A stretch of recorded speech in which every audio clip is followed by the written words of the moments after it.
Pertama, kerjasama untuk menjalankan sejumlah agenda terkait dengan edukasi digital untuk masyarakat, ya. Edukasi untuk digital literacy, termasuk juga edukasi untuk ekonomi digital yang melibatkan UMKM. Dari situ nanti PBNU akan ikut membantu menggalang partisipasi dari masyarakat, khususnya dari warga NU. Ada lagi kerjasama untuk beasiswa pendidikan digital yang lebih tinggi, termasuk untuk pendidikan degree dan non-degree yang disediakan oleh Kominfo. Akan ada banyak sekali peminat dari kalangan NU untuk itu. Dan tidak kalah pentingnya, yang justru kami anggap fundamental, komitmen dari Kemenkominfo untuk mendukung agenda transformasi digital NU yang sekarang sedang kami kerjakan. Dan itu nanti akan melibatkan jutaan pengurus dan kader-kader Nahdlatul Ulama di seluruh Indonesia. Nah, kami persilahkan Pak Menteri untuk menyampaikan sebelah hal yang terkait hal ini. Silakan. Terima kasih Pak Kiai tadi, bahwa Indonesia digital hanya terwujud jika NU sudah digital. Karena itulah bagian dari ikhtiar kita untuk terus mewujudkan visi Indonesia Digital 2045, karena kita sadar dan paham tantangan ke depan akan semakin kompleks, kemajuan dan disrupsi teknologi begitu luar biasa, sehingga kesiapan kita sebagai digital ini untuk kesejahteraan warga Nahdliyin. Karena inti dari digitalisasi ini adalah bagaimana digitalisasi ini mampu membuat masyarakat lebih produktif. Lebih produktif tentu saja dengan meningkatnya kesejahteraan warga. Saya pikir itu dari kami. Terima kasih. Ya, jadi sekali lagi bahwa karena skala yang harus dikelola itu begitu besar, seperti Nahdlatul Ulama ini, kita punya sekurang-kurangnya menurut salah satu lembaga survei 56,9% dari penduduk Indonesia mengaku sebagai warga NU, dan oleh karena itu harus luas, tidak mungkin selain dengan manajemen digital. Itu sebabnya transformasi digital ini menjadi salah satu agenda utama dari pengurus besar Nahdlatul Ulama yang kami targetkan. Sudah pondasinya sudah bisa kami selesaikan dalam 1 tahun ini, tahun 2024 ini, sehingga tahun 2025 nanti semua urusan keorganisasian di lingkungan Nahdlatul Ulama ini sudah bisa dikerjakan melalui manajemen digital dengan platform digital yang kita bangun. Terima kasih. Silakan, mungkin ada dari teman-teman wartawan yang ingin mengajukan pertanyaan, silakan. Ada yang ingin ditanyakan, silakan. Kalau enggak ada, kebenaran gitu. Ya. Nama medianya sebutin, nama dan medianya sebutin. Ya. Terima kasih Gus. Assalamualaikum warahmatullahi wabarakatuh. Saya Rama dari SCTV. Ada 2 pertanyaan mungkin di luar isu ini, tapi masih soal PBNU dan juga Muslimat yang dalam waktu dekat akan menggelar harlah. Persiapan seperti apa dan nanti mungkin undangan-undangannya gimana dan koordinasinya seperti apa. Lalu yang kedua soal PP Muhammadiyah baru saja menetapkan 1 Ramadan pada 11 Maret. PBNU gimana dalam waktu dekat? Oke. Terima kasih. Ya, soal Muslimat ini nanti Muslimat akan menyelenggarakan peringatan Harlah Muslimat yang ke-78 sekaligus juga Harlah Nahdlatul Ulama yang ke-101 menurut kalender Hijriah pada tanggal 20 Januari yang akan datang di GBK. dan warga kepengurusan NU di seluruh Indonesia untuk mengikuti melalui siaran streaming di seluruh Indonesia. Kita perkirakan nanti kemungkinan ada sekitar 150.000 orang yang akan hadir, dan insya Allah Presiden juga akan hadir. Kegiatannya dimulai sejak tanggal 19 malam, besok malam sudah mulai dengan istighosah dan lain-lain, dan pagi-pagi hari Sabtu pagi kita mulai jam 7 pagi dan insya Allah akan kita selesaikan sekitar jam 9 pagi semua acara sudah selesai. Jadi besok sore warga sudah akan mulai berdatangan di GBK.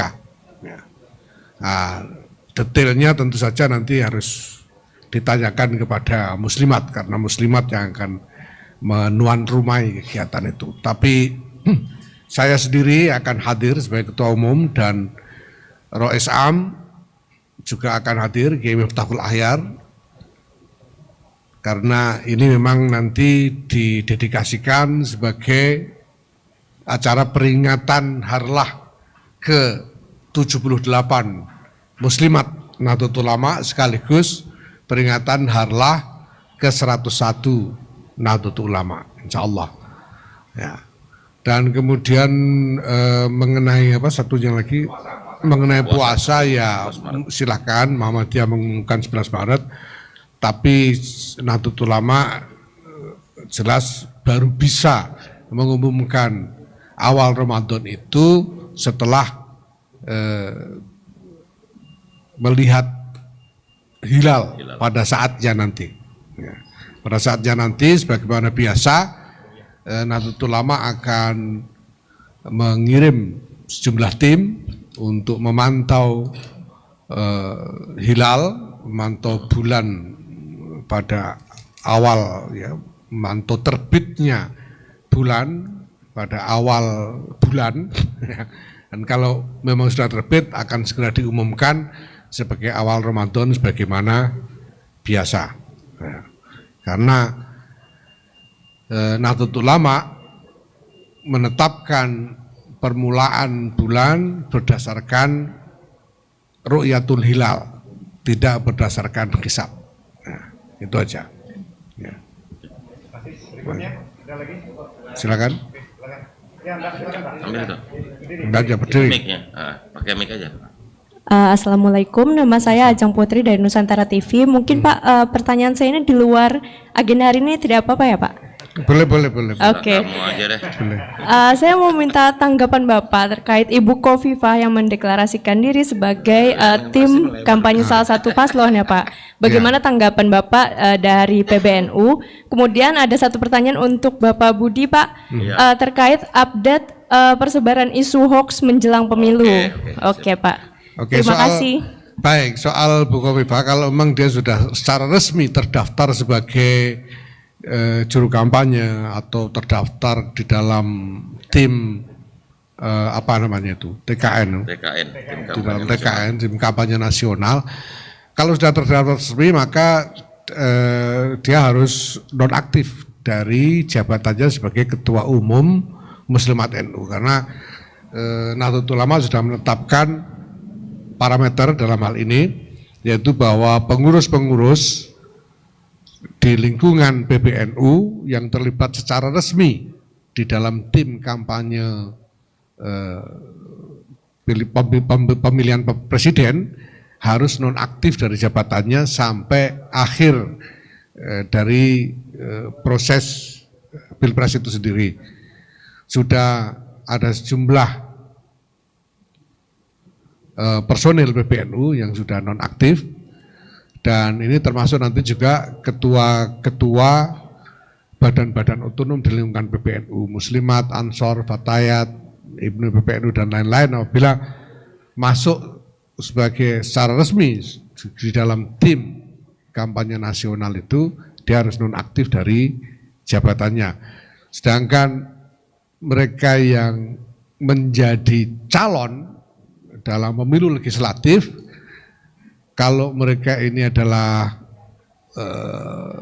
mandataris kepengurusan, yaitu ketua atau rois, harus mengundurkan diri dari kepengurusan. Ya. Jadi ada sejumlah ketua, misalnya ketua PWNU, kalau saya dan Rois Am jelas kami tidak menjadi calon apapun dalam pemilu ini, tapi ada sejumlah ketua wilayah dan ketua cabang yang mencalonkan diri baik sebagai calon anggota DPR di berbagai tingkatan dari berbagai partai, ada macam-macam partainya, mereka harus mengundurkan diri dan harus diganti. Kemudian ada juga yang mencalonkan sebagai anggota DPD juga harus mengundurkan diri dan harus diganti. Parameternya seperti itu. Maka kalau pertanyaannya soal Bu Khofifah, nanti kalau secara resmi, ya kalau sekarang beliau mengumumkan bahwa beliau menjadi juru kampanye, nah kita lihat kalau sudah resmi masuk di dalam tim kampanye, ya beliau harus nonaktif dari jabatannya sebagai Ketua Umum Muslimat. Dan sebentar lagi PBNU akan mengeluarkan SK dengan list yang rinci tentang para pengurus yang nonaktif maupun yang harus mengundurkan diri dari jabatannya karena keterlibatan di dalam pemilu. Nah, kami sudah membuat rincian, ada beberapa puluh orang pengurus dari berbagai tingkatan mulai PBNU sampai ke ranting yang terlibat secara resmi atau menjadi calon dan mereka harus nonaktif atau harus mengundurkan diri dari jabatannya. Nanti akan ada SK PBNU khusus yang rinci mengenai hal itu. Terima kasih.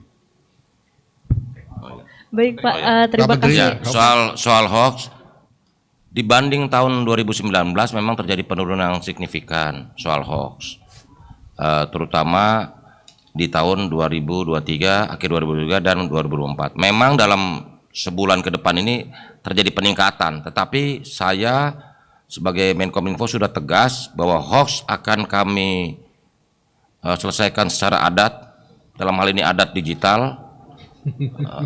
Itu 1 kali 24 jam. Ya, jadi kita take down langsung sebuah konten yang mengandung unsur hoax. Nah, soal mengenai hukumnya, konsekuensi hukumnya kami serahkan kepada aparat penegak hukum. Manakala itu sudah menyangkut ranah hukum, kami persilakan aparat penegak hukum untuk mengambil langkah-langkah hukum. Begitu ya Mbak ya? Oh, angkanya dari Januari 2023 sampai Januari ini itu sekitar 201 hoax gitu. Seperti itu Mbak ya. Oke. Gus, ya silakan. Gus izin satu. Banyak amat ini. Gus, semuanya mau nanya, makin hot udah mulai politik makin hot deh. Semuanya tadi diem aja dia. Tes. Gus, langsung. Yogi dari CNN Indonesia. CNN. Mau nanya juga yang di luar isu ini. Kan kemarin sempat ramai pernyataan Gus Ipul soal agar tidak memilih pasangan calon yang didukung oleh Abu Bakar Basir. Dan sejauh ini kita tahu beliau itu juga mendukung 01. Nah, di sisi lain kan PBNU udah menyatakan netral. Bagaimana melihat pernyataan Gus Ipul ini? Ya, dan yang kedua Gus kalau boleh. Tadi itu Gus Nadir Syahhosen membuat pernyataan bahwa beliau mendengar PWNU dan PCNU kemarin dikumpulkan di satu hotel di Surabaya dan ada arahan agar memilih paslon nomor 2. Apa benar begitu Gus ya? Terima kasih. Ya, pertama kalau soal Pak Saifullah Yusuf itu pernyataan pribadi, ya.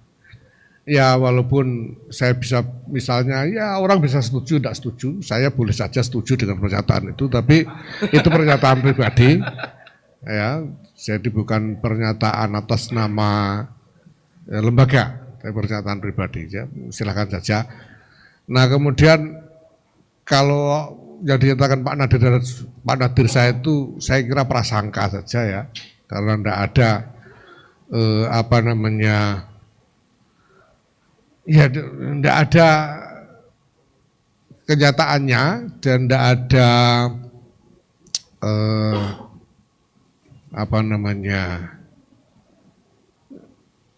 bukti apapun ya bahwa itu terjadi gitu. Jadi saya kira itu prasangka saja dan prasangka itu tidak bisa jadi pegangan. Tapi parameter NU jelas. NU secara lembaga, secara keorganisasian tidak terlibat di dalam kampanye atau dukung-mendukung soal ya. Pribadi-pribadi ya kita tentu tidak berhak menghalangi pribadi-pribadi ya. Siapapun itu, parameternya sudah saya jelaskan tadi tentang bagaimana keterkaitan antara keterlibatan pribadi dengan organisasi, ya. Tapi NU secara kelembagaan jelas tidak terlibat, ya. Nah kalau ada prasangka, silakan saja. Saya tidur aja diprasangkai orang, jadi apalagi jalan di sana kemari gitu ya. Saya kira itu. Ya, terima kasih. Pernyataan pribadi.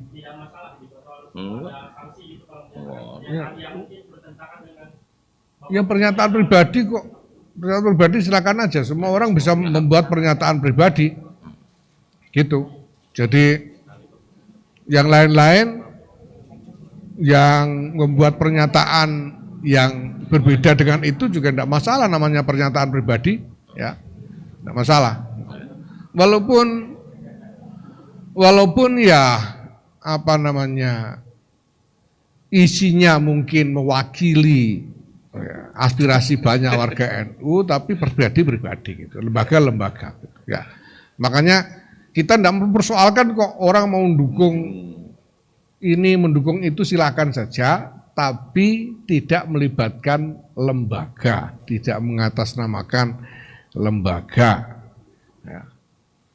Itu saja, dan tidak membawa bendera NU, tidak melakukannya di kantor NU misalnya. Kalau misalnya di sini lalu dikumpulkan di kantor NU lalu deklarasi, itu tidak boleh gitu ya.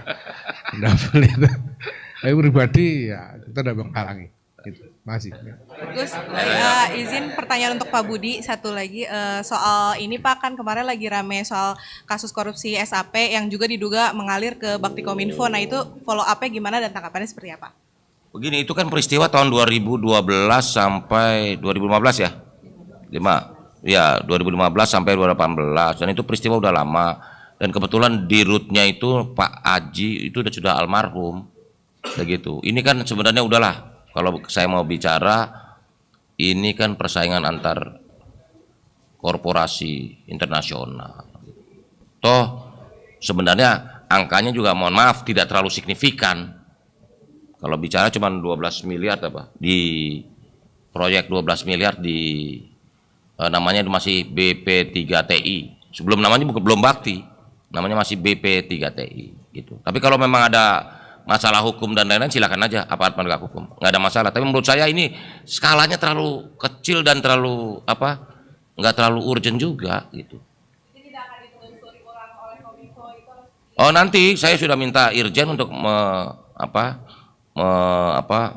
memeriksa ini hal-hal yang gitu. Cuman masalah begini, di root ketika itu sudah almarhum gitu. Tapi kalau lembaga penegak hukum mau menindaklanjutinya silakan aja, kita juga nggak menghalangi, begitu ya.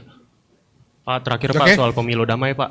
Pemilu damai. Ini dalam rangka menyongsong pemilu damai. Dari mana Mas? Dari Billy Pak, dari Tempo.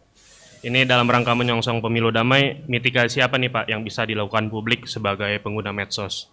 Lalu yang kedua, ini kan output dari kerjasama ini selain membuat warga lebih produktif di dunia digital, apa bisa juga Pak untuk meredam penyebaran isu hoax Pak? Makasih. Oke. Yang pertama jaga jempol, ya. Jempol dijaga, bukan jempol orang lain, jempol sendiri. Karena jempol ini hari ini lebih dahsyat dari kata-kata, dari mulut. Ya. Jadi mulutmu harimau nih udah mulai kalah dengan jempol. Ya. Jempolmu ya. Buayamu Pak. Nah, jempol. Jadi yang kedua, saring dulu sebelum sharing.